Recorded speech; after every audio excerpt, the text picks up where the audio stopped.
안녕하세요. 뉴스와 사람들입니다. 지난 4일 이재명 대통령은 청년 일자리와 지방투자 확대 방안을 논의하기 위해 대한민국 기업 총수들을 청와대로 초청해 간담회를 갔는데 특히 이재용 회장과의 인사가 이슈가 되었지요.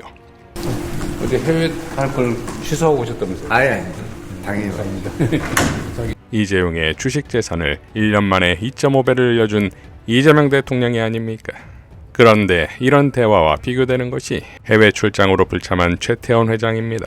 지난 3일 언론들은 상속세 부담에 자산가 2,400명이 한국에서 탈출했다는 보도를 내는데 그 근거가 대한상공회의소 자료였지요. 그런데 그게 가짜였지요.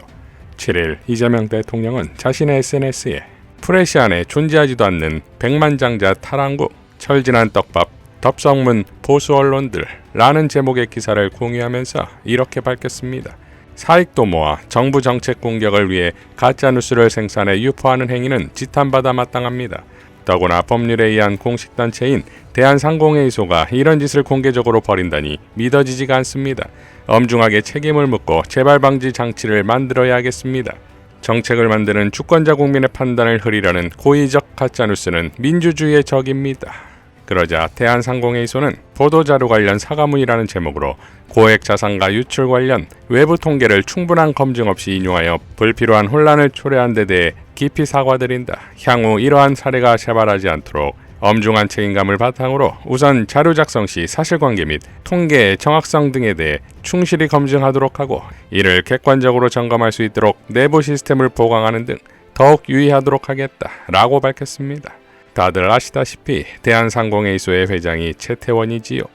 여기서 또 타이밍 절묘하듯 곽상도와 그의 아들 무죄건에 최태원이 등장합니다.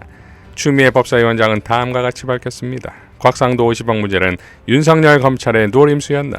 곽상도 부자의 뇌물죄 무죄는 검찰의 부실한 수사 탓으로 생각한다. 애초에 왜 그런 큰 돈을 아들에게 건넸는지가 제대로 수사되지 않았다고 본다. 법원은 하나은행 로비 청탁 알선 대가가 아니라고 판단했다. 나는 23년 검찰이 추가 기소할 때부터 본준 동기에 관한 수사가 잘못됐다고 봤다. 근본적으로 대장동 수사 방향 자체가 틀린 데서 원인이 있었던 것이다. 이 사건은 2015년 8월 최태원 사면 직전 면회 녹취록에서 나온 왕 회장이 귀국을 결정했다.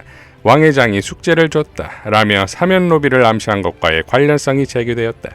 당시 최태원 사면 관련한 곽상도의 역할 및 사후 대가 제공 의혹에 대한 수사가 됐어야 했다. 그러나 이에 대한 수사가 안 이루어진 부실 수사이자 본질 회피 수사였다고 본다. 결국 윤석열 정부의 검찰이 의도적으로 곽상도 무죄를 유도했다. 검찰이 유능한 수사기관이 아님이 또 한 번 증명된 것이다. 대장동 사건 전체가 부실 수사인 것이다. 라고 밝혔습니다. 이재명 대통령은 경남도민들과의 간담회에서 이렇게 발언했습니다. 경남이 멀긴 머네요. 서울로 가려도 상당히 멀겠어요. 시간도 많이 걸리고. 제가 조금 전에 오전에 이제 남부 내륙철도 착공식을 갔다 오면서 그런 말씀을 드렸습니다. 이 대한민국의 국토 균형 발전은 이제 생존 전략이다. 그러니까 지금까지는 이제 그런 게 있었죠. 지방이 좀 형편이 어려우니까 좀 지원도 해주고 좀 도와주고 더 배려해야 된다. 이렇게 생각을 했는데 이제 그렇게 생각하면 안 되는 시대가 됐습니다. 대한민국이 보시면 알지만 요새 그 서울 수도권은 지금 집값 때문에 시끄럽죠. 제가 요새 그 때문에 좀 힘들어요. 저항 강도가 만만치 않습니다. 그래도 이게 뭐 아파트 한 평에 3억씩 한다는 게 이게 말이 됩니까, 그게? 평당 3억, 평당 3억. 여기는 아파트 한 채에 3억. 그 정도. 누가 그런 얘기 하더라고요. 홍준표 의원께서 그러셨나? 서울 아파트 한 채 값이면은 어느 지역에는 아파트 한 동을 산다고? 실적이 맞아요. 이게 객관적 가치가 실제 그랬냐? 그건 말이 안 되죠. 똑같은 돈을 예를 들면 뭐 아파트 한 채 뭐 100억, 뭐 80억 그게 도대체 나는 이해가 안 되는데 물론 개인들이 특별한 이유 때문에 나는 뭐 200억이라도 좋아. 뭐 그런 사람들 그 돈 내고 사는 건 뭐라고 그러지는 않습니다. 그럴 수 있죠. 그러나 평균적으로 그런 가격을 향해서 다 올라가면 과거의 일본처럼 잃어버린 20년 그런 일들을 우리가 겪지 않을 수가 없습니다. 언젠가는 막바지가 있지 않겠어요? 영원히 하늘 끝까지 올라갈 수는 없죠. 언젠간 정상을 벗어난 것은 반드시 또 제자리를 돌아오는 게 세상이 이치죠. 근데 그때 엄청난 고통이 있습니다. 그래 되면 안 되고 또 그 과정에서도 많은 문제들이 발생하죠. 왜 이렇게 됐냐? 뭐 근본적으로 수도권 집중 때문입니다. 지금도 계속 수도권은 인구가 늘어나잖아요. 사람은 직장이 없어 떠나고 기업들은 사람이 없어서 못 오고 이 문제를 누가 해결할 수 있어요? 정치가 하는 거죠. 그런 거 하라고 정치가 있는 겁니다. 정치라고 하는 게 그런 거죠. 우리 사회에 자원 배분 역할을 하는 거잖아요. 엄청 중요한 겁니다. 세상의 운명을 결정해요. 결국 그 사회에 자원을 배분하는 역할을 정치가 하게 되는데 문제는 이 정치는 정치인들이 하는 것처럼 보여도 결국은 누가 한다고요? 국민이 하는 거죠. 아, 저 사람이 잘하는구나. 기회를 한 번 더 줘야지. 저 사람 문제 있네. 다음엔 절대 못하게 해야지. 지금 당장 내쫓아야지. 라고 생각할 뿐만 아니라 실제로 행동해서 그렇게 만들면 정치하는 사람들이 자기 살아남기 위해서라도 국민의 뜻을 존중하지 않을 수 없지 않습니까? 이에 대해 박지원 의원은 대통령님 말이 안 됩니다. 이재명 대통령께서 경남 창원 타운홀 미팅에서 수도권에선 아파트 평당 3억, 지방에선 한 채에 3억, 이게 말이 됩니까 하셨습니다. 지방이라도 도시니까 3억이지 제가 사는 해남읍 아파트는 18평에 1억이랍니다.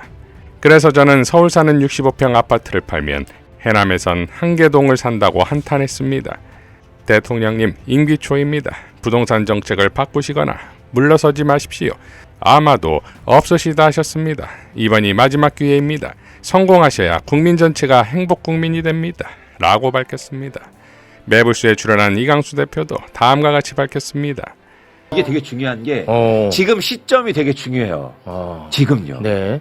그래서 저번에도 한번 말씀드렸듯이 시장의 상황 그리고 변화를 볼 때 지금 2026년 상반기가 굉장히 중요한 시점입니다.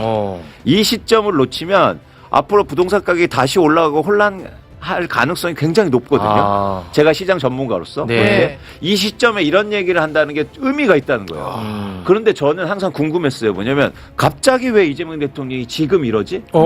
그건 이것 때문이에요. 지금이 중요하다. 정부도 똑같았어요. 교통부도 국토부도 맨날 공급할 겁니다. 그럼 집값 잡고 맞아. 이런 한가한 얘기를 하고 있었단 말이죠. 네. 그런데 갑자기 이재명 대통령이 직접 나서 버렸어. 직접 나서요. 와. 이재명 대통령의 부동산 개혁은 반드시 성공할 것입니다. 장윤선의 취재 편의점에 출연한 한정혜 정책위 의장은 다음과 같이 발언했습니다. 법 왜곡죄에 해당되는 내용 중에 조금 보완을 해야 되는 부분은 있습니다. 네. 예, 그래서 그 부분은 저희가 일정 부분 그 법사위원님들하고 한번 논의를 좀 해서 네. 조금 문제가 되는 부분만 조금 덜어내고 네. 처리를 하는 방식이 되는데 그게 아마 2월 말 정도 되지 않을까. 왜냐하면 이제 저쪽 당에서는 어차피 이거 간첩죄만 하면 그냥 통과시키지만 해당 부분 법 왜곡죄 부분이 들어가 있기 때문에 필버가 들어갈 거여서. 그러나 김영민 의원은 이렇게 밝혔지요. 법 왜곡죄는 위헌 소지가 없습니다. 정부적 판단과 결단에 따라 수정하는 것은 변론으로 하고 이런 방식의 법안 처리가 반복되는 것은 법사위를 무력화시키는 것이고 상임위 중심주의에도 위배됩니다. 자제되어야 합니다. 법사위가 강경파가 아니라 법원이 막가파이고 법사위는 이를 합헌적으로 해결하려는 것입니다. 한편 법 왜곡죄는 신속하게 처리해야 합니다. 법 왜곡죄가 있었다면 김건희 무죄도 나오기 어려웠을 것입니다. 법사위는 작년 12월 3일 통과시켰습니다. 이미 진작 처리됐어야 할 법입니다. 2월 중 처리가 아니라 최대한 빨리 처리해야 합니다. 갑작스러운 합당 논의로 이런 중대한 일들이 뒤로 밀리는 것이 한탄스럽습니다. 라고 일갈했습니다. 서초동에서 열린 촛불 대행진에서도 민족문제연구소 방학진 기조실장은 다음과 같이 포효했습니다. 2016년도에 노회찬 의원이 처음으로 법 왜곡죄를 만들어야 된다. 딱 10년 전입니다. 딱 10년 전에 노회찬 의원이 소원으로 법 왜곡죄 만들자고 했는데 그 소원 이루지도 못하고 본인 스스로가 사법 피해자가 돼버렸고 지금 딱 10년이 됐습니다. 그런데 이 법 왜곡죄 민주당에서 하겠다고 지금 법안이 상임위까지 통과됐죠. 이제 본회의에서 올라가서 망치 3번 두드리면 끝나는데 반대가 누가 하느냐? 오늘자 기사에 조선일보 기사에 이 법 왜곡죄 민주당 강경파 소위 말하는 법사위원들은 통과시키자고 하는데 민주당 정책위가 반대한다. 오늘자 조선일보입니다. 이게 말이 됩니까? 이 문재인 정권 때 이 수박이라고 표현했지 않습니까? 겉은 파랗고 속은 벌건. 보니까 지금 민주당에도요 이재명판 수박이 있어요. 근데 이 수박은 속은 빨가지가 않아. 왜 이자들은 국힘하고는 내통하지 않아. 대신에 이 사법 카르텔, 자본 카르텔과 내통하고 있는 이 황금색의 눈이 어두운 자들이 있다 이겁니다. 제가 볼 땐 민주당 정책위가 문제예요. 이 조2대 사법부를 견제하기 위해서 가장 좋은 법은 법 왜곡죄입니다. 그것이 지금 난항에 가 있습니다. 제가 볼 때는 이번 주밖에 시간이 없고 이제 설날 다가오고 3월 때는 민주당 합당하냐 마냐 가지고 시끄럽고 지방선거하고 시간이 없어요. 자, 여러분 마지막 힘을 다해서 법 왜곡죄 반드시 통과시킵시다. 이상 뉴스와 사람들이었습니다. 시청해 주셔서 감사드립니다.